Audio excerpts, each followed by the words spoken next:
There comes a key decision in every man's life, and the 1% of women who watch this channel, where you must decide, are you gonna sell to the rich or are you gonna sell to the general public? And that key decision, that fork in the road that you all face, is what defines and shapes everything that you do from that point forward as a brand. It's what defines the strategy. It's what defines the offer. It's what defines the conversion mechanisms that you do and do not use. It's what defines the content. That single decision of just choosing to sell to the rich or choosing to sell to the general population is everything. And we're gonna go through all the details, pros and cons to both, the sacrifices you make one way or the other, the revenue potential on both sides of the equation. And listen, as an agency over the years who has currently helped 41 different businesses hit $1 million months, and that number continues to grow. We're working on 42 and 43 currently. We've had clients that have done both. We've had clients that have sold to one or the other, and we've had clients that have kind of oscillated between the two. We're gonna go through all the top lessons here today in this video. If you're new to the channel, welcome in. My name's Jeremy Haynes. All we do is talk about hitting $1 million months around here. We don't make any income claims. We just hand down all the top lessons from the different businesses that we've helped get there, that have been there, done that, and we pass them down to you in these little bite-sized clips on YouTube. If you're already a subscriber, welcome back. It's a pleasure to have you. Make sure you pay attention to this one. This one's really important. So I was sitting down at lunch with a new friend of mine, and he was in the process of deciding,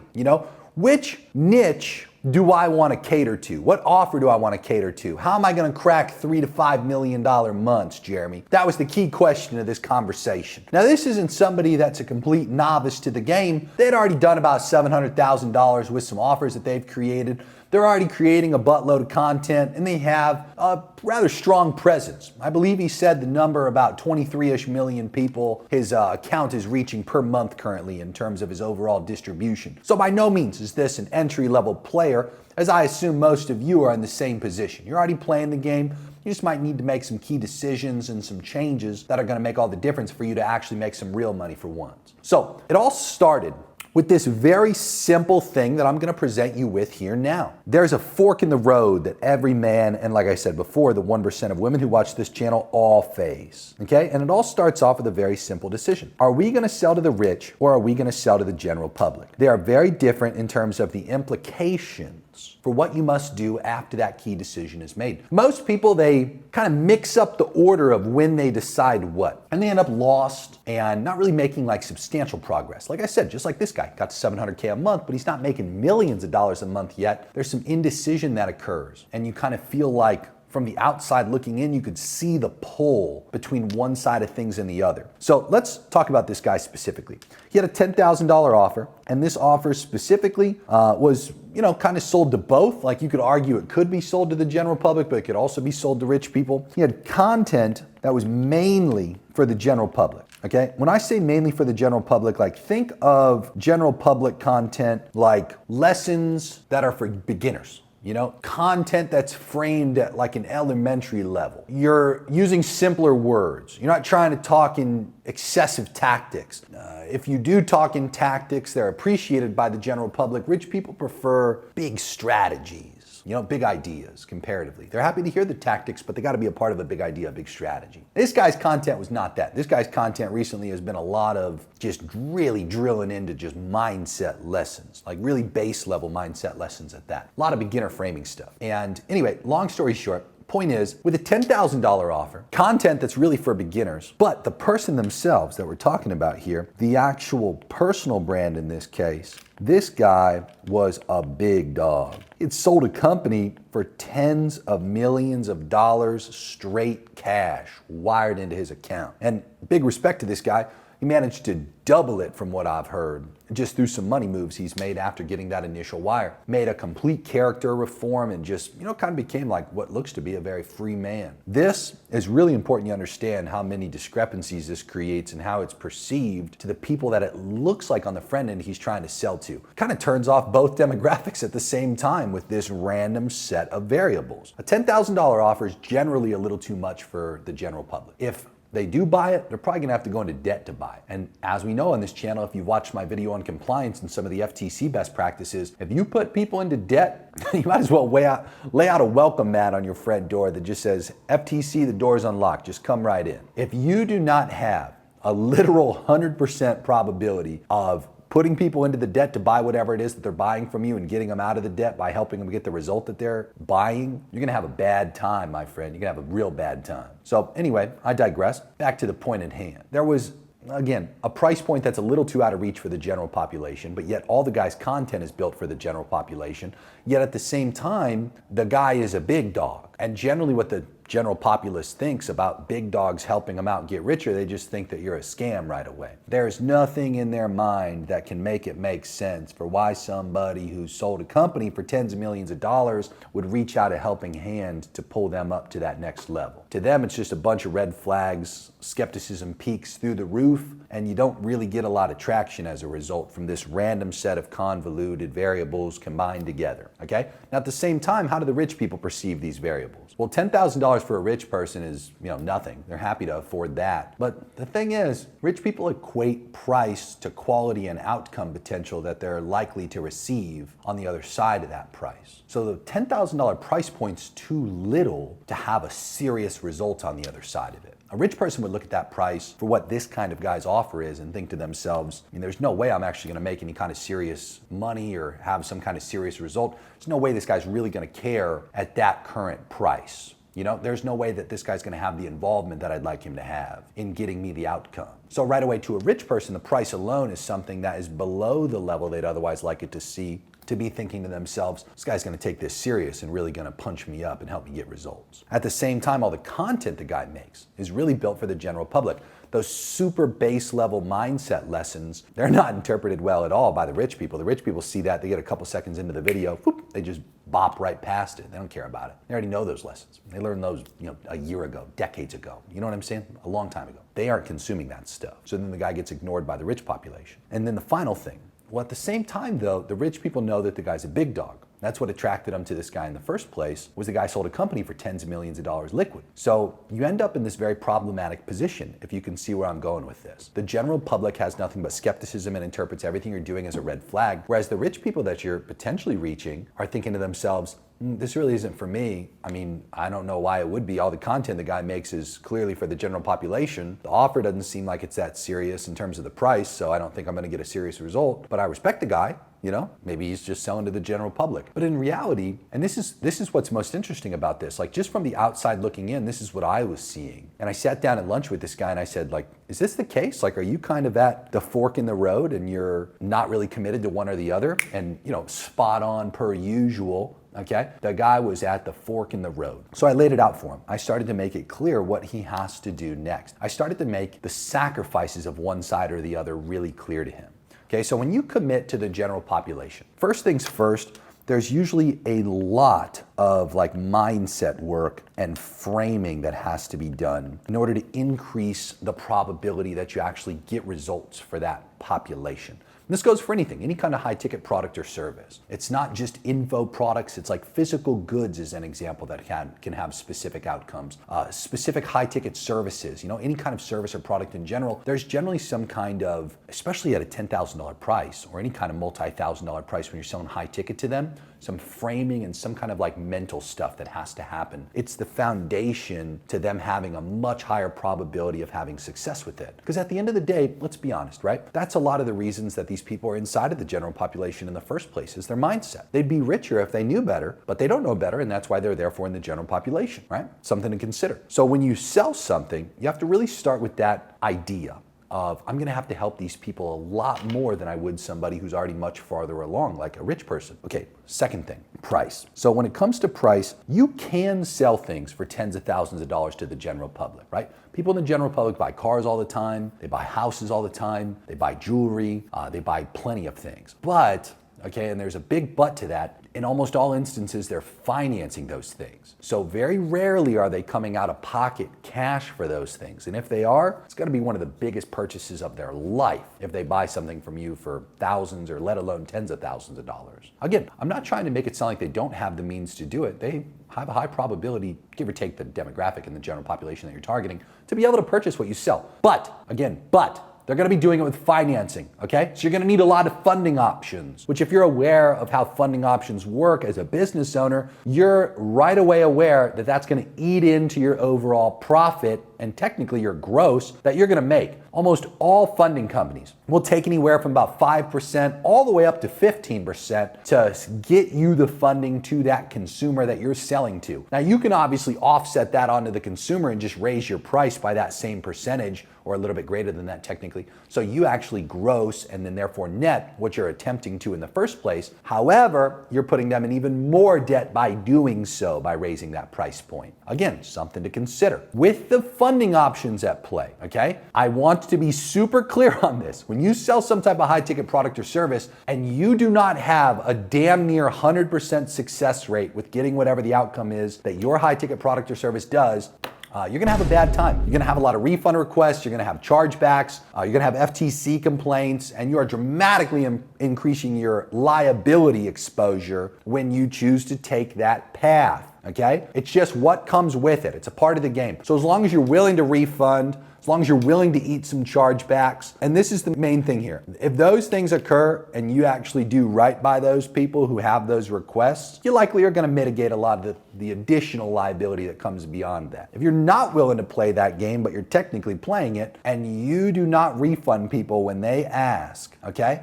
And you get a lot of chargebacks and you get a lot of people that go complain to these government organizations, you are fucking toast. You are burnt straight away. You are cooked, my friend, okay? Very important to consider when you choose that path. Now, this price, okay, like I said, it can be dynamic. It can go all the way up to tens of thousands of dollars. Just treat it like you have a higher liability on the spectrum when you choose to do so. The lower the price, the less debt you're gonna have to put people in, and therefore the less liability that you incur when you're selling whatever it is that you're gonna choose to sell to these people. Something to consider. Now, one thing that's very interesting over the years, every single large multi-seven-figure a month business we've worked with that sells something to the general population, they incur a substantial, like the largest quantity of hate that exists. They are breaking down walls of skepticism, scams, like, just those types of comments every single day of their life in mass, especially as they scale. There is no higher level of skepticism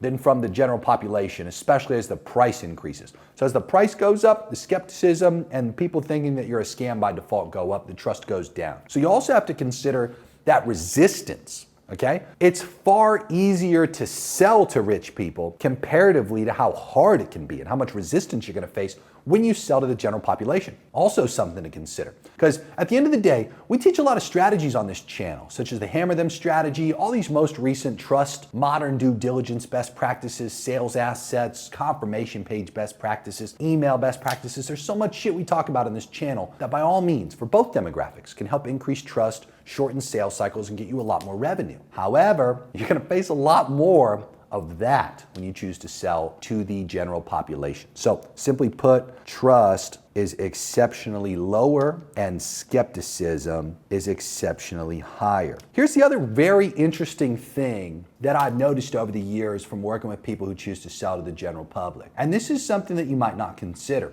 You hear about burnout a lot, okay? And the most interesting thing with the general public is just due to the level of resistance and like skepticism that you face as a business inside of that space, it will wear you down. It can just drive you into the ground in terms of how you're gonna feel mentally. It's exhausting to a degree. And if you don't have a lot of resilience as like a natural characteristic of self, and you also have to adapt like the style of how you do things, like your communication changes a lot. I know exceptionally smart people that really have to like dumb themselves down and just simply put like simplify how they communicate, and they have to do strategies and like content and ads and just their messaging overall. It's very different than how they actually are as a person. So that disconnect can cause a lot of friction in your endurance and your ability to long-term commit to that specific vertical and niche, okay? Again, these are just observations I've made over the years. Now, I do want to be fair in saying, just in terms of numbers, there's obviously a far larger quantity of people that exist inside of the general population comparatively to the much smaller quantity of people that exist in what's considered like a rich demographic, okay? That being said, there's obviously huge businesses that exist on Earth that their entire strategy, and their entire business and their revenues dwarf what you and I are ever going to accomplish, whether we sell to rich people or whether we sell to the general public. But I do want to be fair in saying there's definitely a lot more like large publicly traded companies, huge revenue driver businesses out there where their entire model is built on the general population. But I want to be clear when I say this, it's like there's a very clear model that's geared towards selling to that demographic. Comparatively, if you think about the opposite, sure, there's a lot smaller businesses that exist. They sell to far fewer people. So typically they come off as smaller businesses. They have smaller operations. They have smaller teams. They have, smaller like physical presence on Earth in terms of their store square footage presence and things like this. However, that by no means negates the amount of revenue that they make. As an example, LVMH Group, who runs Louis V and every other fucking big business that exists inside of that vertical of selling designer, in almost all instances, they're selling to rich people. Okay, there's general population that aspires to buy those things, but they buy like belts and wallets and like occasional shoes and stuff. It's not a common purchase. Versus there's people who go in there, imagine you have hundreds of customers that are willing to spend 20 to 50K a month as an example, and then multiply that times way more than hundreds. There's a reason that Arnault is one of the richest people in terms of like, I'm pretty sure at any given time he's one of the top 5 richest people on Earth, okay? And that's all backed by rich people spending money with him. Far fewer people are spending money, but they're spending far more dollars per person. Okay? Here's the other very interesting thing before we just bounce over to the rich demographic. I want to talk about views. One thing that some businesses struggle with is viewership and reach, and in a degree, the word would be fame. Okay? With the general population, you are going to have a lot more views. And that really just comes down to the fact that, as I just described, there's far more people in the general population comparatively to the quantity of people that are in the rich demographic. My channel is a perfect example of this. I'm not sitting here making content for the general population. I'm making content for you, a rich guy that wants to get a fuckload richer than you are right now. And respectfully to the girls that watch this channel, for the 1% of you too, ladies. Okay, but mainly all you dudes. The point I'm trying to make is very simple. I don't get a lot of views, but I do quite well financially from the few views that I do get. And that's my point. I don't really give a shit if I'm famous. I don't care if I walk down the road and have 10 people in a couple block radius like some of my clients have had just walk up and approach them and like know who they are straight away. And it's very important that you understand this, because in some instances, just like this guy that I had lunch with as an example, he was already at 23 million people that his account was reaching per month, but that was because he was making general population content. If he transitioned to fully committing to the rich path, the views are a lot less, to say the least. That account is gonna appear like it's dying from a statistical perspective, but it's not. It's just reaching the right people that have a much higher probability to buy. And I want to be very fair in saying, and I'm going to talk about this more at the end in detail, you do have the opportunity to kind of oscillate between both of these demographics. You do have the ability at any given time to sell to rich and then eventually sell to the general population and vice versa, and kind of move in waves. And I'll give you some examples of that towards the end of this. But let's get to the rich people side of things. So views are going to be at a much lower quantity. Dollars spent per person, okay, are much higher. And this is really important to understand. You are going to have, just like I gave in the example of LVMH, a lot more money spent per user, okay? There's going to be a lot more revenue flowing your way for each person that chooses to do business with you. And that's something to consider. It's also going to be a lot easier to sell people, okay? When you talk about the skepticism, there is a lot less of it. When you talk about trust, it doesn't always mean that there's more trust. However, there's just a lot less skepticism. Generally, the rich population is much more willing to take risks. So therefore, there's a much higher probability they're going to be willing to buy from you without too much consideration. A few green flags grease the wheel to the point where they're doing a deal. Okay? Very important to understand this though. There's a different content strategy that also plays into getting those types of outcomes. The communication is different. The messaging is different. How you are going to make content, what conversion mechanisms you're going to use, like the funnels as an example, they're all different. Okay, it's not just as simple as like you do a difference in targeting. Everything changes. As I described, if you took this exact video and you handed it to somebody that's in the general population, they're probably not going to watch it because there's not a lot of relatability to where they currently are. This is for the people that are like levels into the game already, that are trying to advance to the point of hitting $1 million months. You see, this doesn't really have a lot of applicability to the people that are just getting started. And it's intended to be that way. I don't make content for people that are just getting started. I don't make content for guppies that are trying to hit 100K a month. You know, I make content for people that are at a couple 100K a month trying to hit $1 million a month, or at $1 million a month trying to get their next $1 million a month. You see? So again, that has a lot less appeal, but there's a very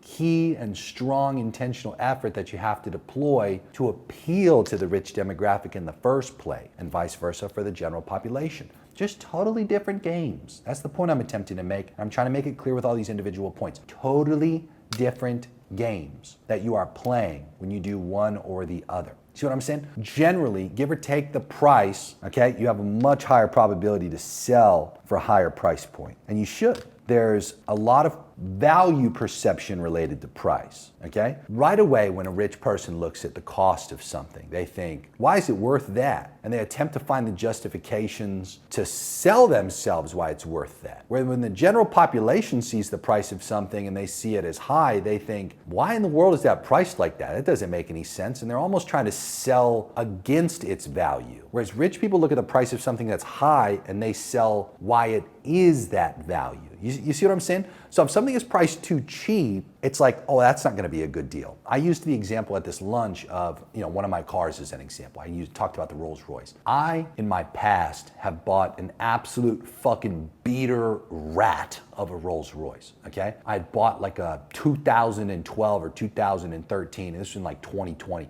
Rolls Royce. It was a Ghost, and it was like $100 and something thousand, like low $100 something thousand.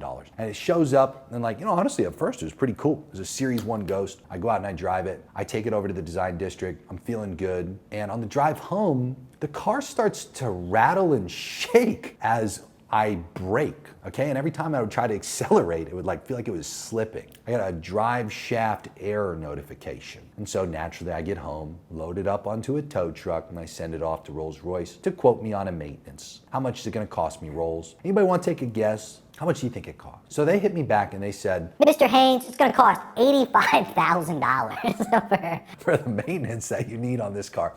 I mean, my God, it was like, almost 70-something% of the car's value. So I just immediately go sell it. I take a $37,000 hit on that piece of shit. And it was a hard lesson learned. So then, I don't know, maybe like a month or two later, I buy a proper Rolls Royce. I bought a Ghost Series 2 at the time. And this was, a year behind whatever the current year was when I had bought it. Beautiful car, still have it today. White on white, big old white rims, interior's red, great Miami spec, and a beautiful car at that. And, this car was almost $300,000, and it still had the new car warranty on it, which, for all those who don't know, and I'm sure most of you do, you're gonna have free maintenance on an annual basis. Anything and everything that goes wrong with the car, you're not paying any money, they're paying the money. That's why these cars, when they come out of the dealer, are $500,000-$600,000. You're still technically paying for the maintenance, but you're not paying for it when you actually need to pay the maintenance. You're paying for it in the cost of what you buy the car for instead. So, whichever one you prefer is up to you, but I prefer buying it new, and I prefer buying it with the warranty now. I'll tell you that, okay?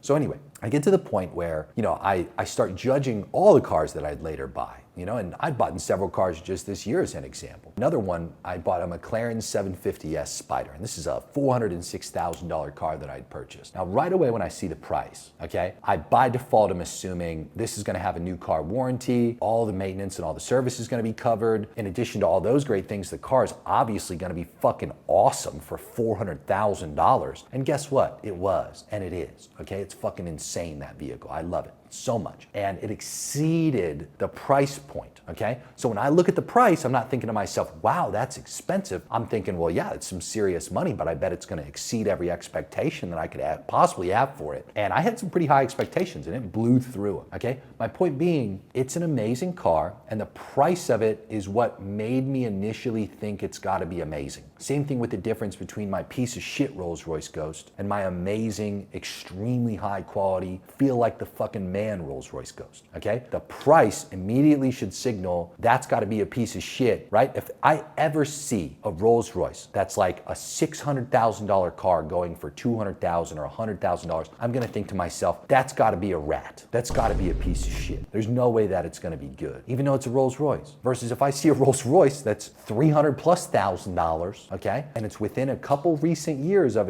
the current year I'm in, I'm thinking to myself, makes a lot of sense why it costs what it costs. It's under warranty. That car's gotta be fucking awesome. I bet the spec is sick. Let's check that out. I bet the suspension is flawless. I bet there's nothing wrong with it. You see, price in the eyes of rich people immediately dictates and sets the bar of the perceived value and the expectations. So when you're pricing something, when it comes to an offer for rich folks, the higher the price, the better off you are. Because the expectation, the standard that they think it's at, the quality that they're gonna perceive it to be, aligns with what you actually likely have to sell them. So one of the biggest things that people that are transitioning from selling to the general population to selling to rich folks struggle with, they don't understand that the price should not even be remotely close to whatever you likely think it should be. It should be far greater than that. And as a result of making it far greater than that, you, my friend, are going to get very well-off customers through your funnel who have realistic expectations, and you're gonna be able to blow through those expectations once you have a good product. So here's the following steps that you must take, because it really all starts with, do you wanna sell to rich people or do you wanna sell to the general population? Once you've picked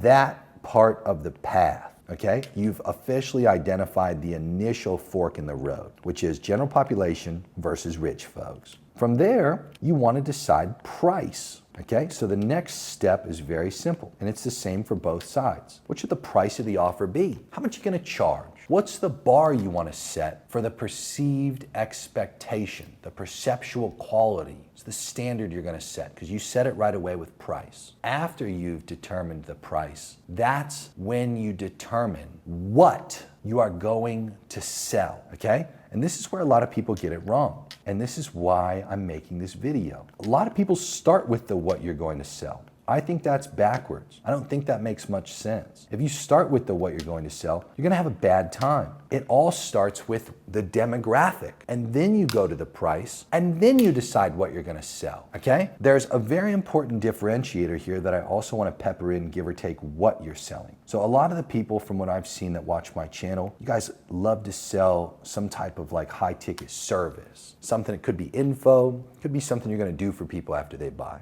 You also want to start to consider outcomes at this particular stage. And I want to be fair in saying this can kind of change a little bit for where you choose to place it. You can place outcomes here at this level, or you can also place outcomes a little bit above it at this level here. It's up to you. When you decide what you're gonna sell, sometimes that can be dictated by outcomes. Sometimes you could think what you're gonna sell first, and then you think, what are the outcomes this is gonna produce? It can technically be either or. So you get to choose. Is it here or is it up here? Up to you in terms of, again, the placement in this ladder here of offer creation. But from what I've seen time and time again, every single big dog that we've ever worked with uses this specific flow to back into what they're gonna sell, what they're gonna price it at, who they're gonna sell it to. This is how they're thinking. And it all wraps up with one specific thing. And this is actually pretty interesting. What comes with it? And this is not to be confused with what you're gonna sell, okay?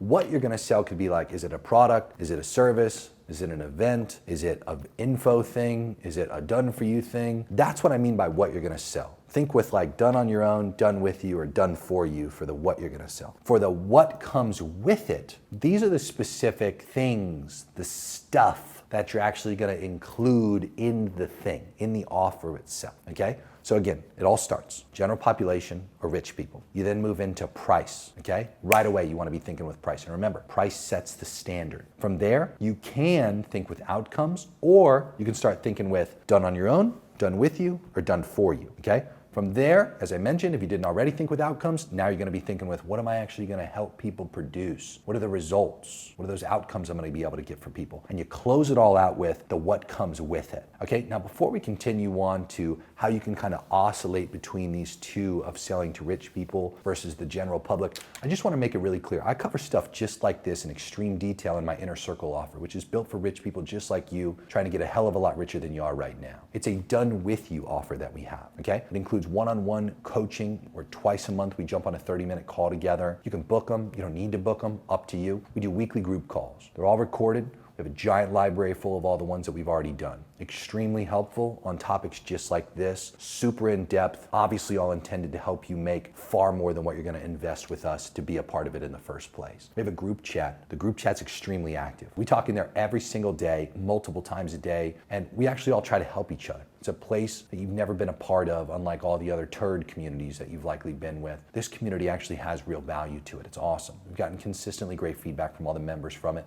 and everybody that joins in is generally very wowed by it. In addition to that, we do our quarterly in-person masterminds. We do those every quarter, top of every quarter, January, April, July, and October. We do them here in person in Miami, Florida. We record every one of them. We stream it live as well, just in case you can't join us. Lastly, we include unlimited access to AI Jeremy. AI Jeremy you could do video calls with, voice calls with, you can message it. And unlike most little turd softwares out there that are just currently using the word AI, this is extremely valuable. We consider it a cutting edge tech. We're starting to see that video courses, which you get damn near 1,000 of when you join into this, and even to a degree like the group calls and things like this, these are where you get exposure to the things you don't know, the things that you don't know you need to know, or some things that you do need to know, you're gonna learn in extreme depth because you might not know what questions to ask about what you need to know. AI Jeremy becomes extremely efficient. It's an efficiency tool to be able to cut through the noise. You don't have to go search through the course library. You don't have to go and consume something.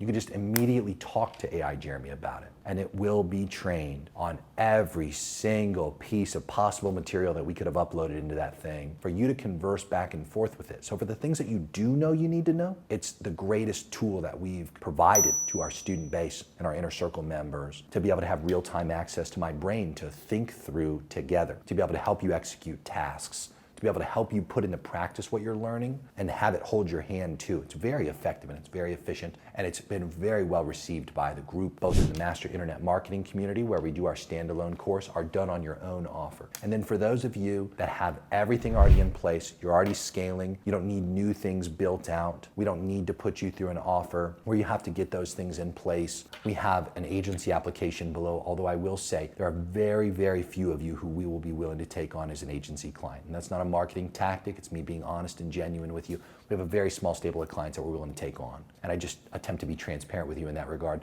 There's a much higher probability that the Inner Circle is going to be the best place for us to work together and for me to try to help you get richer on your journey of scaling up. So anyway, back to the content. One interesting thing that we concluded to at this lunch together was, first of all, is there anybody that can do both at the same time? Have we found any businesses and brands out there that have truly mastered the art of selling both to the general public and to rich folks at the same damn time? And we can think of very few and far between, especially in the high ticket services niche. There wasn't a tremendous quantity of people out there that we could readily point our finger at that were making serious money and doing both. In almost all instances, there were people that had offers for rich people, and when the general public would come through those funnels, they would have drop sells, okay? And vice versa. There were people that were selling to the general public, and when they'd have an occasional rich person that came through that wanted a heightened experience or a bigger outcome or a bigger result, they had upsells to push those people through the proper offers. But very rarely was there a business that we could think through that was trying and actively doing it well with selling to both the general population and to rich folks at the same time. However, what we did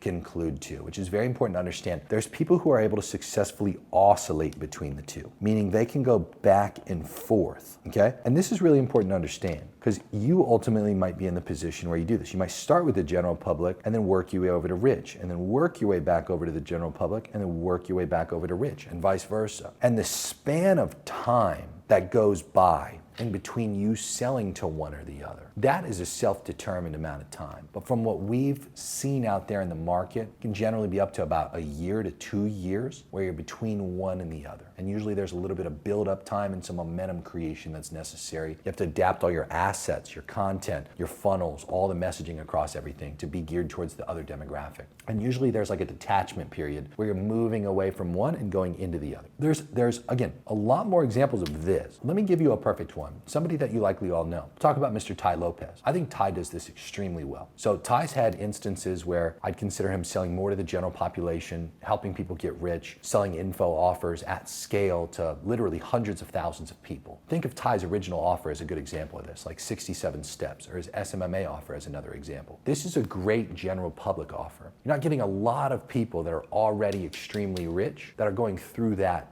To be fair, there definitely were, but again, it's not built for that. It's more built for the general population. Now, Tai sells that to hundreds of thousands of people and then kind of takes what appears to be almost like a few-month break. But in reality, what's happening behind the scenes is a transition from recreating new assets, new messaging, new conversion mechanisms. And then what most people don't see, because remember about the views, okay? The quantity of people that see general population offers is exceptionally greater comparatively to the far lower quantity of people that see the rich person offer. As an example, think about Tai when he was buying businesses, okay? Now, successful or unsuccessful at doing that, during that period of time, I've known people who Tai was working with that were literally giving him $1 million in lump sums to come in and be like a marketing partner and to help scale these people up. I've known people during that same duration of time where Tai was having masterminds that were tens of thousands of dollars each, okay? And again, my point is these are things that you don't really see because they're not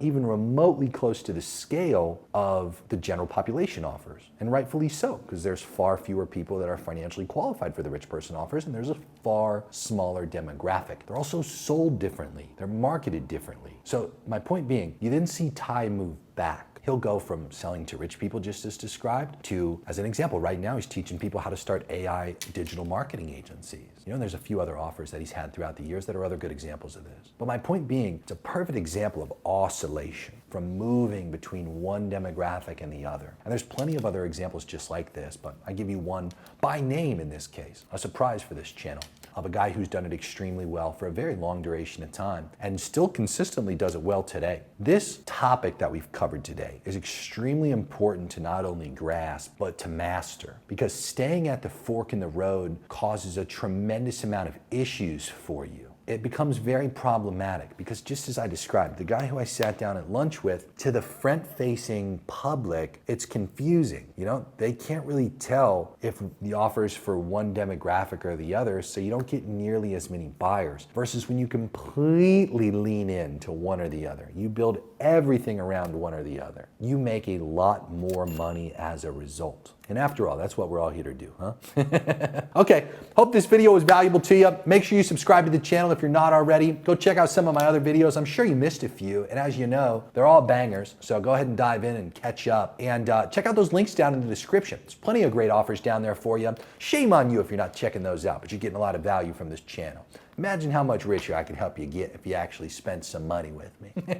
All right, go get richer. Talk soon.